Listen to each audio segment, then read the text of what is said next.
Salam Kamir, kekaguman ilahi mengarah pada iman dan rahmat.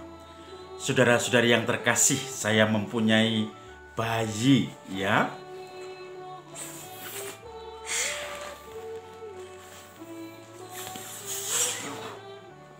Harus ditiup dulu ini supaya berbentuk bayi.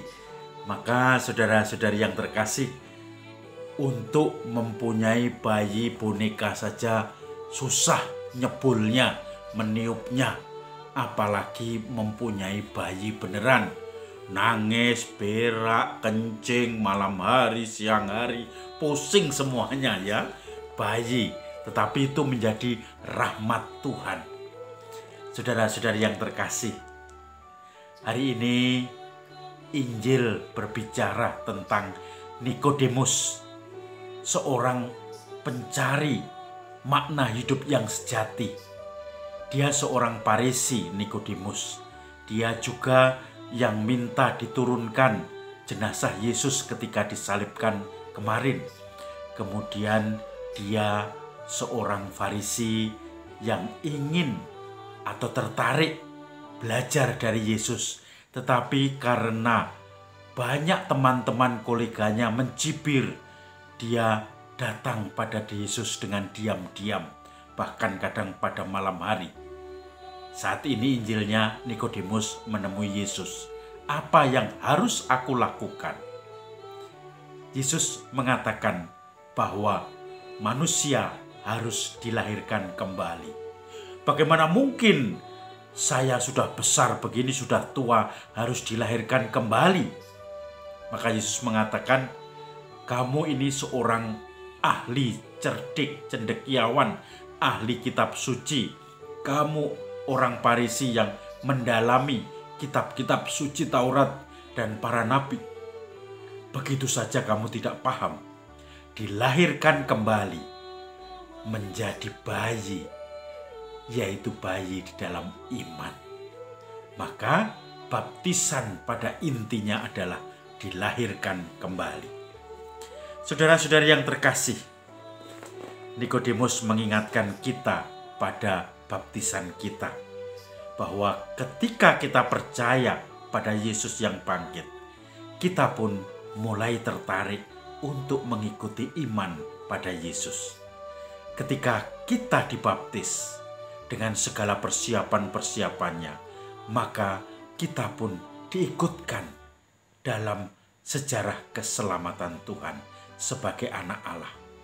Maka kita menjadi seperti bayi ini kembali, yang selalu masih inosen.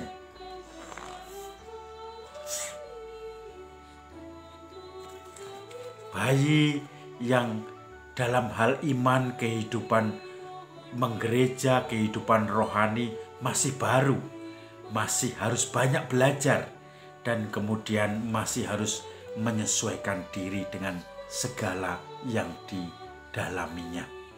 Maka saudara-saudari yang terkasih, baptisan kita mengajak kita untuk siap sedia sebagai murid Kristus.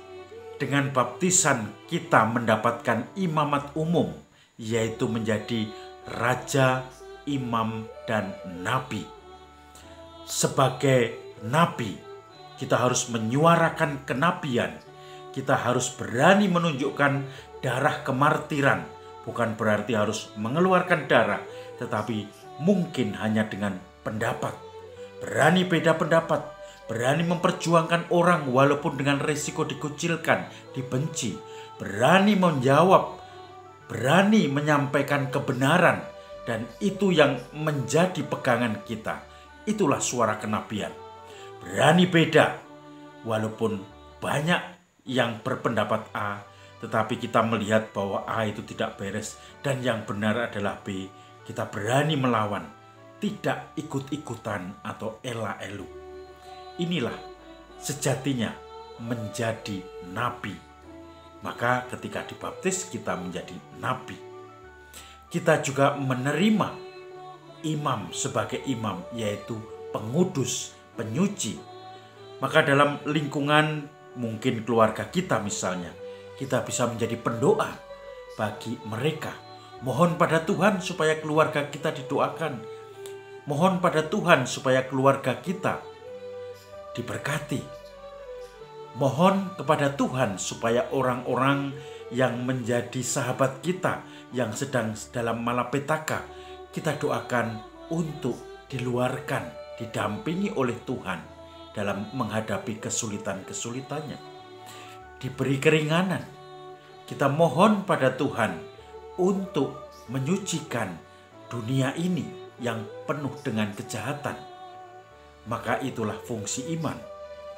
Kita sebagai imam, yaitu pengudus, membawa orang-orang di sekitar kita, lingkungan di mana kita tinggal menjadi kudus, yaitu menjadi pendoa. Dan akhirnya sebagai raja, kalau kita sudah dibaptis, apalagi nanti sudah menerima sakramen-sakramen inisiasi seperti krisma dan menyambut sakramen Maha Kudus atau komuni suci, maka kita pun sudah dianggap sebagai orang dewasa yang menjadi pemimpin, raja, pelindung bagi banyak orang. Kita juga sudah harus berani menjadi pemimpin, mungkin hanya dalam bidang mesdinar atau putra altar, dalam organisasi RT RW, dalam organisasi mungkin kelompok-kelompok kategorial atau kelompok OMK dan ibu-ibu WK. Disitulah kita menjadi raja. Bukan berarti raja yang menguasai, hanya memberi perintah dengan duduk enak-enak, tetapi raja yang melindungi, yang mengorganisir, yang mengatur, yang mengarahkan banyak orang agar semua tugas-tugas mereka bisa dijalankan dengan baik. Maka itulah hakikat pelayanan sebagai raja. Maka sekali lagi, dengan dibaptis sebagaimana Yesus menasihati Nikodemus, maka berarti kita mendapatkan imamat, tahbisan imamat umum, yaitu sebagai imam, raja, dan nabi. Maka mari kita hayati baptisan kita. Tidak hanya berhenti pada ritual ketika kita dibaptis, tapi kita perbaharui terus-menerus sehingga kita selalu dilahirkan kembali menjadi anak-anak Tuhan yang menunjukkan keutamaan. Salam Kamir, kekaguman ilahi mengarah pada iman dan